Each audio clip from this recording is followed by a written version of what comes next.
Welcome to Uncommon Knowledge. I'm Peter Robinson. Heather McDonald is a fellow at the Manhattan Institute and an editor of City Journal. She holds a bachelor's degree from Yale, a master's degree from Cambridge, and a law degree from Stanford. Heather is the author of a number of books, including the best-selling volume, The War on Cops. Her newest book, The Diversity Delusion, How Race and Gender Pandering Corrupt the University and Undermine Our Culture. Heather, welcome. Thank you, Peter. It's an honor. Heather, 2015, at your alma mater, Yale University. Here is the sequence of events. The administration sends an email suggesting that the students use caution in choosing their Halloween costumes so as not to offend other students. Of course. One lecturer at Yale, a woman called Erica Christakis, sends an email saying that maybe students ought to value the importance of free speech and perhaps push back against the idea that administrators tell them what Halloween costumes to wear. Her husband, Nicholas Christakis, who, by the way, is a very accomplished physician and sociologist, sends an email supporting his wife's position. It happens that he's the master of one of the Yale colleges, Silliman College. And then this is what happens in the courtyard of Silliman College. The exception is because other people have rights too, not just you. Walk away. Walk away. He doesn't deserve to be listened to. He doesn't deserve to be listened to. Create an unsafe space here for I all deny- Stay quiet! For all Silliman students. You understand that? As your position as master, it is your job to create a place of comfort and home for the students that live in Silliman. You have not done that. By sending out that email, that goes against your position as master. Do you understand that? Then No, I stop. don't agree with that. Then why the did you accept the position? Because Who I the have hired you? Heather, there we have 19 and 20-year-old students defying the master of a Yale college and telling him that it's his job to create a place of comfort and home. What are we to make of this? It's the Cultural Revolution. This is the nadir of American education. This sort of insanity, the narcissistic victimology of these students thinking of themselves as oppressed at Yale is the height of delusion. And yet they are a product of the Yale bureaucracy. They are being encouraged in this sort of complete hysteria. Another moment in this 3-hour tirade that was directed at Nicholas Christakis. We gave it, what was that, 30 seconds 30 of something seconds. that lasted for 3 hours. It gets worse than that. The cursing, the disrespect, it is utterly shocking.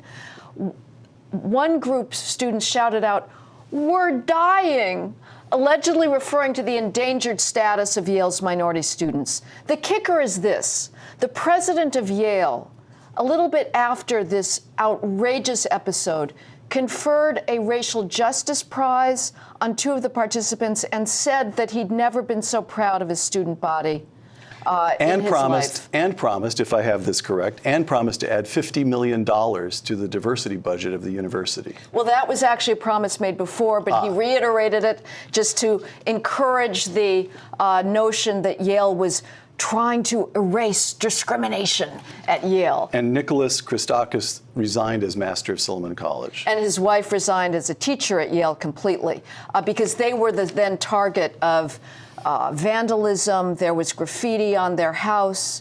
At the graduation that year, students refused to shake his hand. This is completely out of control, Peter. And Yale is not alone. So 2017, a little more recent incident, Claremont McKenna, where you yourself had been invited to speak. Yes. I want to come to the reasons for what on earth is going on first, but first I want to establish what is going on, how bad it is, which I have to say, I thought I had an idea, but the book is shocking. Students, you are invited to speak at Claremont McKenna. Students circulate a statement that reads, I am quoting this because I couldn't make it up. Heather McDonald is a fascist, a white supremacist, a war hawk, a transphobe, a queerphobe, a classist, and ignorant of interlocking systems of domination that produce the lethal conditions under which oppressed peoples are forced to live. Yes. Close quote. They're ignorant of grammar, but we will leave it aside because colleges are not supposed to teach good writing, right? They're simply supposed to teach victim identity. So what happened to you when you attempted to speak at Claremont? Well, the students blockaded the auditorium and didn't let anybody in. I had to be brought in under police escort through a back alley through the kitchen, a secret passageway, but nobody else could get in because about 200 students were outside banging on the plate glass windows. I gave my talk, which was on policing and a counter narrative to the Black Lives Matter nonsense, calumnies against the cops, to an empty room. But the students were still outside banging on the plate glass windows and shouting, and at some point the police decided they couldn't guarantee my safety any longer, and I was escorted out back through the kitchen into a waiting squad car. Wow. And disciplinary measures against the kids who broke up, who made it impossible effectively for you to speak to the audience? What happened to the kids? Well, this was unusual in that there was some discipline, a suspension of a semester for a hand, maybe 2 or 3, and a full year suspension for another 2 or 3. Some of the students were from the neighboring Claremont colleges. Claremont itself claims that these were the only Claremont students it could identify. I don't know. I'm not going to second guess them. What I would say, though, is that the faculty are basically passive. They lie down before these things. They should be out there. They've got the privilege of tenure to protect their freedom of speech, not that they use that very much, because, Peter, as you know, any faculty member on a college campus today who is anything other than far left is walking around scared to death. The censorship that's going on is extraordinary. Including self-censorship is the point you're making now. Self-censorship. Right. But the faculty are silent before these outbreaks of thuggish, fascist type of behavior. Right. That's what's happening. How did it happen? How did we reach this point? Let me quote the diversity delusion, Heather. A charged set of ideas now dominates higher education. That human beings are defined by their skin color, sex, and sexual preference, and that discrimination based on those characteristics has been the driving force in Western civilization. These ideas have remade the university, close quote. All right, a touch of intellectual history. Where did these ideas come from, and how did they become ascendant? It's a very complicated question, Peter, and one can observe the trajectory. The final cause question has to be speculative. Mm-hmm. I can tell you that when I was in college in the 70s, I was susceptible to a totally ridiculous set of ideas that were known as deconstruction and post-structuralism. This was a set of theories about how language and literature works. Unfortunately, I was not critical enough. I bought it hook, line, and sinker. You were 19 years old. I was 19, and I was interested in language. Nevertheless, I feel very fortunate in that I was allowed to read, when I was a college student at Yale, Chaucer, Milton, Spencer, and Wordsworth without anyone thinking to complain about their gonads and melanin. Feminism and multiculturalism didn't hit. It came in the 80s. Right. At Stanford, where you are now, at Hoover, you had the awful moment of the assault on Stanford's very minimal core curriculum, Jesse Jackson in there leading chants of hey, hey, ho, ho, Western Civ has got to go. And you had this geyser explosion of the idea that students should only read books that conform to their own identity, defined as narrowly and trivially as possible. Heather, distinguish between the student radicalism of the 60s and what's taking place today. I find in conversation with friends, there's a little too much willingness to shrug the shoulders and say, oh, well, they're just students. We've gotten used to that kind of the place. Universities are a place for a certain amount of craziness, and that's been going on for half a century. But this is different. Well, it's the same in that, you know, I think the problem with the 60s is one can make a facially plausible argument that there was grounds to protest the Vietnam War. Right. I'm agnostic on that. I'm not going to take a side. But that was an idea that had some validity. So, you know, a broken clock is right twice a day. Every so often, student protesters are right. Usually they're not. Usually they don't deserve any attention. Why should I listen to student protesters about capitalism? They've never had a job. They've never run a business. They know nothing about what it's like to try and master a supply chain, to try and understand supply and demand and customer demands. This is an act of entrepreneurial courage that none of these students have. Nevertheless, in the 60s, we all thought, the students, they are tribunals of truth. And from then on, we glorified student protest. And so when it rose up again in the 80s, around these narrow ideas of student victimization, which again is delusional. There's no more privileged human being in history than a college student because he has at his fingertips the thing that Faust sold his soul for, which is knowledge. We still glorify this and say, well, if students at Yale and Princeton say they're victimized by racism, we better do something about it. Right, right.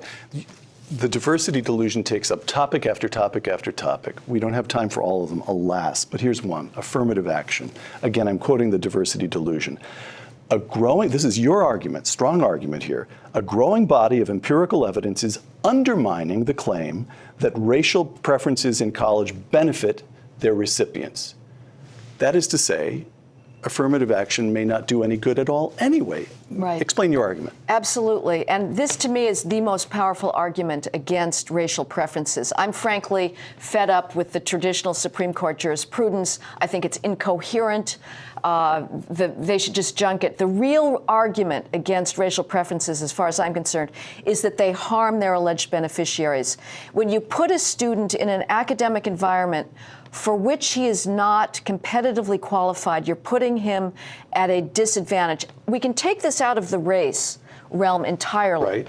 Let's say that MIT decides it needs to boost its gender parity, right, which it is doing all the time when it comes to faculty, and admits me with a 650 on my math SATs on an 800-point scale. Everybody else at MIT, however, has scored 800s. They've gotten a perfect score on their math SATs. What's going to happen to me my first year when I have not aced advanced calculus? 650 is a pretty good score, but you're going to feel stupid. It's a standard deviation away, and I am going to struggle. I am not going to be able to keep up in those classes. Right. And I face two choices. I can either say I was admitted to a school for which I was not prepared, or I'm in a rape culture, and I'm surrounded by microaggressions and patriarchy. And let's move this back into race now. There's not a single selective college in the country, Peter, that is not employing vast racial preferences to admit black students because the skills gap is so great. That's what's driving a lot of this victimology, is students are being brought in, they can't compete, and they end up blaming phantom racism for their intellectual and psychological difficulties. Heather, you discuss, again, the diversity delusion. You discuss a recent study at Duke. I'm going to quote this. There's a little bit of a setup here, but it's fascinating material. Quote, of incoming students who reported a major, more than 76% of black male freshmen at Duke intended to major in the hard sciences Right. or economics, hard material. But more than half of those would-be black science majors switched track. They moved from the hard sciences to softer disciplines, humanities, for example, so that by senior year, only 35% of black males graduated with science or economics degrees, while more than 63% of white males did. What is the significance of this? Well, if you believe what is now the reigning mantra in our society, which is the only good science is diverse science, now I think that's ridiculous, but that's now what's going on. If our goal is to graduate more black scientists, racial preferences work against that goal. If those students who'd been admitted to Duke, the black students, with over a standard deviation of gap in their entering freshman credentials, had gone instead to North Carolina University, a perfectly respectable Yes. school, for heaven's sakes, where they met the qualifications of their peers, they would stand a much greater chance of graduating in good standing with a science degree. What I find extraordinary about this entire discourse about racial preferences, those who justify it from universities, is its rank snobbery and elitism. The idea is, if you're a black student, you can only succeed if you go to the elite schools. That heaven forbid, you know, in the University of California, the voters, in their wisdom, tried to ban Prop 209, right? racial preferences. The university twisted itself into knots to try and evade them. And you would have things like the chancellor of UC Berkeley saying, but where will we get the leaders of tomorrow if we don't have racial preferences? Implying that anybody who graduates from University of California, Riverside, say, or Santa Cruz, his Which life are is actually over. very good Very good schools. schools. His life is over. If it's so inhibiting and handicapping for a black student to go to UC Riverside, why should anybody go? Why don't we close down all these second and third tier schools so everyone can go to Harvard and UC Berkeley? So, all right. So let me. Is this an accurate summary? Many students, we've been discussing African Americans, who are brought in on the basis of racial preferences, do have a charge to make against their universities. Yes. They have been brought into institutions in which they cannot succeed Right. with the ease or aplomb of their white counterparts in order to make the overwhelmingly white liberals who run those universities feel good about themselves. They have actually been put at a material disadvantage for the sake of some liberal idiot. Is that right, or have I got it wrong? Am I overstating the case? No, you have They stated have a reason it to be perfectly. angry. They have a reason to be angry. Well, they won't see it this way, but it is a diabolical system. It is now a completely self-perpetuating, it's a perpetual motion machine of grievance. It's uncanny the way the preference regime interacts with the diversity bureaucracy so that you are generating a steady supply of students. You know, there was these wave of Black Lives Matter protests in 2015 on college campuses. Right. Every college issued the demands, and these were collected. You can still find them on the web. What was very odd when I first started reading them, until I figured out what was going on, school after school, these black students are saying, we need more mental health resources. And you thought, really? I mean, what's going on there? But in fact, they feel very stressed out because, again, you hear these complaints about, well, nobody chooses us for study groups. This is attributed, of course, to the bigotry on the white students. The reason is, it's very sad, is, again, you have been admitted to a school for which you're qualified. No one is saying, I am not saying, Peter, that black students should go to college. I'm saying they should go to college on the same footing as everybody else, with a chance to compete against their peers. But now we've got this codependency, this symbiotic relationship between the racial preference so-called beneficiaries and a diversity bureaucracy set up to try and combat the racism that is making them feel uncomfortable at Duke or at Yale or at UC Berkeley. The campus rape myth. Again, the diversity delusion. Quote, the campus rape industry's central tenet is that 1/5 to 1/4 of all college girls will be raped or become the targets of attempted rape by the end of their college years. No crime, much less one as serious as rape, has a victimization rate remotely approaching 20 or 25%, close quote. Explain. It's a complete fraud. Detroit is our most violent city. If you combine all 4 of the violent felonies that the FBI collects in its index crime, that's murder, rape, robbery, and aggravated assault, you combine all of those together, you get an annual violent crime rate of 2%. 20% to 1/4, even over 4 years, is more than the worst African civil wars experience in terms of sexual violence. If this were going on, you would have seen a stampede decades ago to get females out of these tsunamis of sexual violence. No mother would send her daughter into a situation of that degree of sexual predation. Instead, the stampede, Peter, as I'm sure you observe at Stanford every year, is the opposite direction. It's highly sophisticated, educated mothers paying $200 an hour when their daughter is 3 years old to try and qualify her for the most elite preschool in order to hope that she gets into Harvard 16 years later. The percentage of females on college campuses grows each year. The admissions ratios diminish because so many people want to get in. The whole thing is ridiculous. Either, if we're supposed to believe in strong women together and that there's female solidarity, why aren't they warning each other off of these scenes of sexual predation? Instead, you can go to University of Virginia every Saturday night on Rugby Road. The girls are trooping off to the frat parties that the campus rape industry tells us are virtual rape factories, and yet they go every Saturday night. What gives? Either girls are stupid and they are voluntarily walking into these scenes of predation, or it's not going on. Again, the diversity delusion. The default for premarital sex in the wider society is now yes rather than no. We've had the sexual revolution. Right.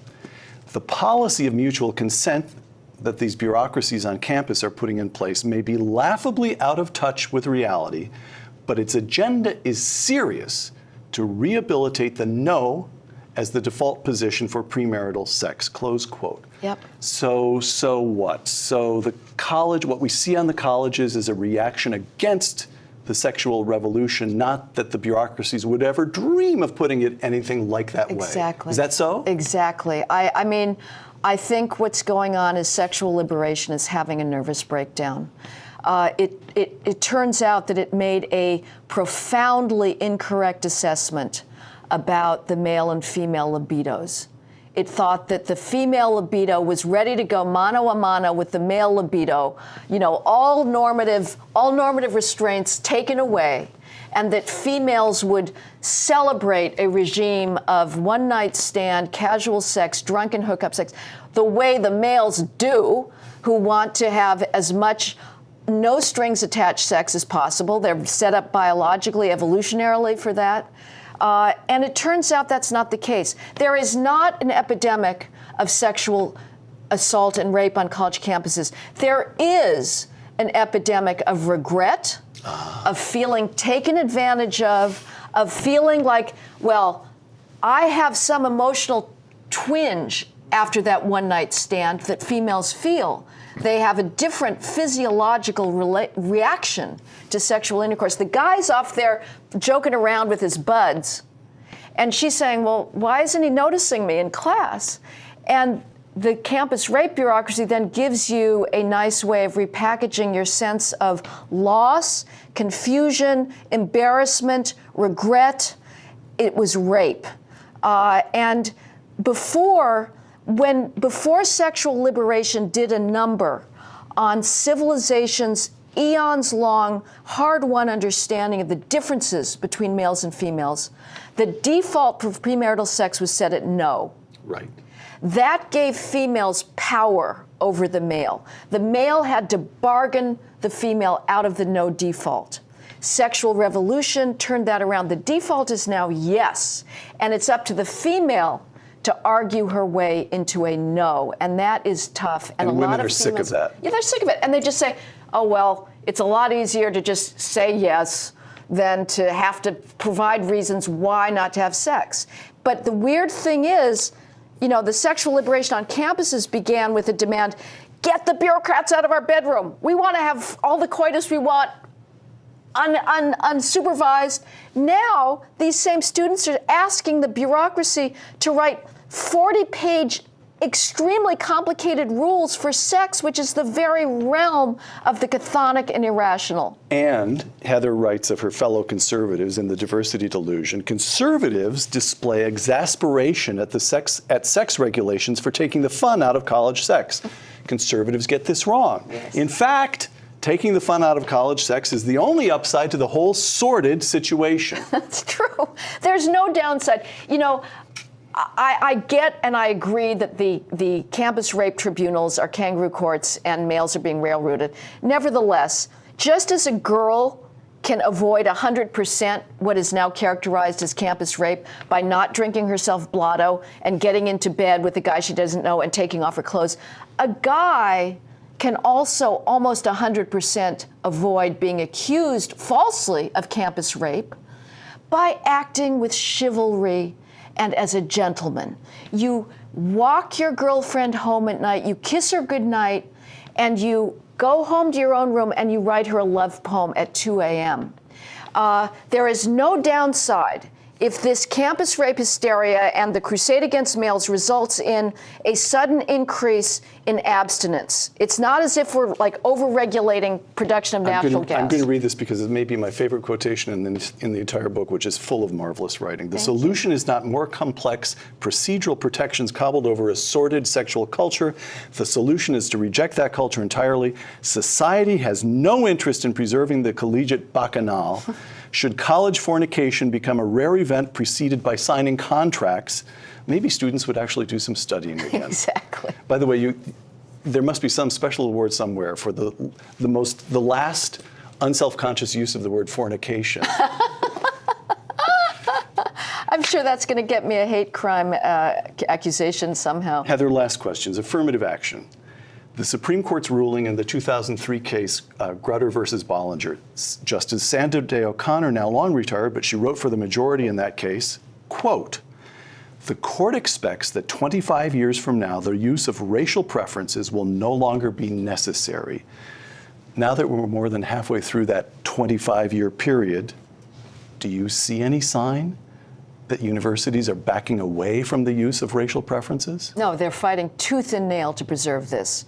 The presidents want to feel noblesse oblige, that but for their racial preferences, you know, they wouldn't look out over their marvelously diverse realm. It makes them feel superior to redneck America, that they believe it's composed exclusively of deplorable bigots. And the sad fact is that the driving force behind all of this, which is the academic skills gap between blacks and whites, has not closed. The average black 12th grader still reads at the level of the average white 8th grader. That is really a problem, Peter. And but the solution is not preferences in college. There's got to be a cultural revolution in the black home that puts a priority on education that we see with Asians. They're whooping everybody's ass because they are so single-mindedly focused on academic accomplishment. Actually, use that. I didn't write it down, but you have in the book, I'll remind you, and then you take us through it, the mind experiment, the thought experiment, rather. Give us that thought experiment. Well, you know, this is the claim that everything we see today, every racial disparity is the result of discrimination. That's the left-wing explanation for all things in the world is structural inequalities are a result of structural racism. The conservative view, in my experience, is more likely to say behavioral choices, personal responsibility. So I pose this thought experiment. If for 10 years, blacks acted like Asians in all things relevant to both academic and economic success, starting at a young age forward, if black children attended school, now the truancy rate is 5 times higher for blacks and for whites, attended school at the same rate of Asians, studied at the same rate of Asians, did not have children out of wedlock, waited until they were married before having children, did not get involved in gangs, crimes, drugs. So they acted like Asians in all things. If after 10 years of that, we still saw the racial disparities that we do, then it is time to look for a structural inequality, to look for a ubiquitous racism explanation. But right now, when the behavioral disparities are so glaring and so obvious, it is woefully premature to say that what's going on here is implicit bias or explicit bias. The diversity delusion on faculty. The professoriate is tongue-tied when it comes to promoting the wonders of its patrimony. These privileged cowards can't even summon the guts to prescribe the coursework that every student must complete in order to be considered educated. Close quote. Why not? I don't know. Why not? I don't know. To be a tenured faculty member at a major university, even at a small school, is a wonderful way of going through life and should provide the grounds, should provide an ironclad guarantee against the kinds of They should be the most courageous people in America. I know. What's going on? Peter, maybe you at Dartmouth were wise enough to structure a good curriculum that made sure you were educated in the basics. But when I was in college, I was at a college that had one of the best history departments in the country. Those professors did not have the guts to tell me, you're not getting out of here until you study history. And so I didn't. The students are, the point of college is to cram as much knowledge into the empty noggins of these students as possible. We don't know enough to make the proper curricular choices. They must be told what matters. No 18-year-old. They'll stuff their curriculum with as much film courses as they possibly can, if given the discretion. But the faculty have lost the courage of saying Western civilization is the source of liberty, of freedom, of extraordinary accomplishment. They won't say that. Okay, again, the diversity delusion. Quote, the American founders, again, a longish quotation, but it's wonderful. The American founders drew on an astonishingly wide range of historical sources. They invoked the Greek city-states, the Carolingian dynasty, and the Ottoman Empire in the defense of the Constitution. And they assumed that the new nation's citizens would themselves be versed in history and political philosophy. The citizens would know history. Ignorance of the intellectual trajectory that led to the rule of law and the West's astounding prosperity puts those achievements at risk. Close quote. You are not arguing that the universities have gone mad and that it's a terrible waste. You are arguing that the universities have gone mad and it represents a direct threat to the continuation of this republic. It certainly does. Not only is the ignorance threatening our ability to understand how fragile and how precious is civil peace and a government restrained by rules. You can look, it's not just something in the past. Every single day around the world you see abuse of power. Something the founders understood, this has to be checked. The concept of due process of law, of individual rights, that is unique. It's now been adopted. But the other thing that really scares me, Peter, that the universities are pumping into the body politic is this hateful identity politics. The Democratic primaries, you are going to see the university brought into the political realm, the intersectionality, everybody trying to one-up each other in their victim category. I am so sick of sentences that begin, as a female XYZ, or as a black female XYZ, or even better, as a trans black female XYZ. These are all trivial categories. Being female is not an accomplishment, and it tells you nothing about what is important about me, which is what I know, what I've accomplished, and what my beliefs are. Heather, why doesn't the market work? We began with an incident at Yale, your alma mater.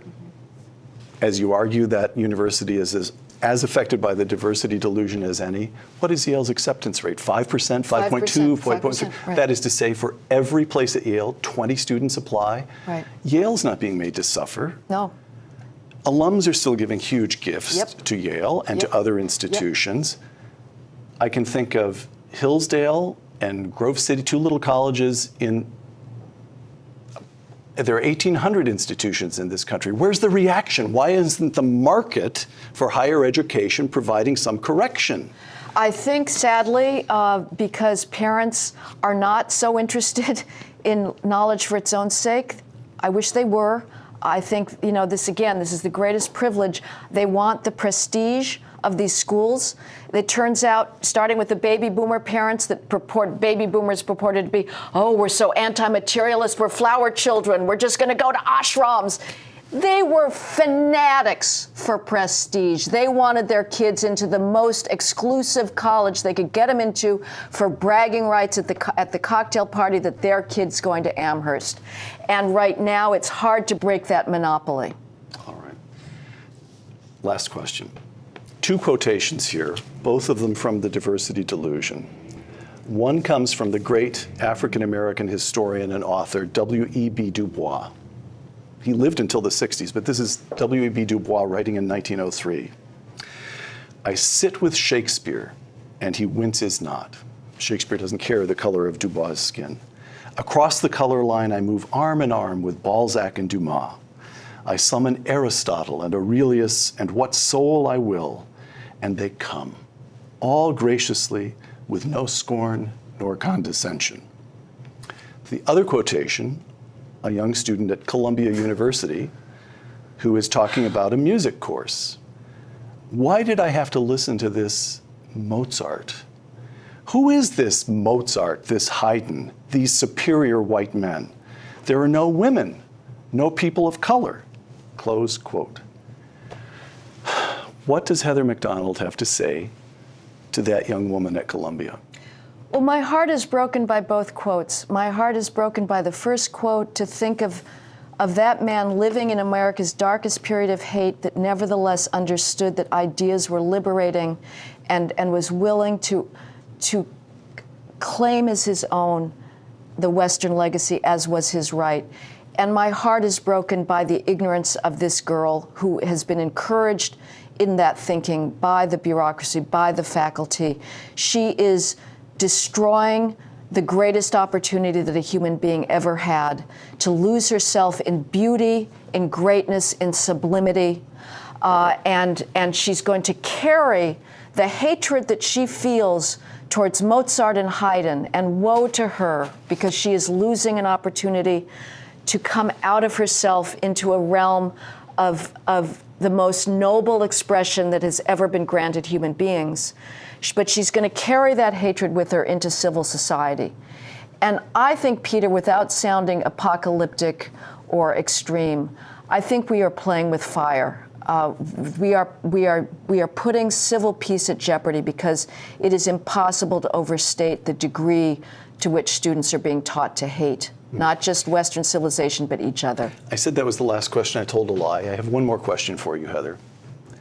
I read earlier this petition that was put together when you spoke at Claremont McKenna, and said it was ungrammatically false. Right. Every charge was false, that right. you were fascist.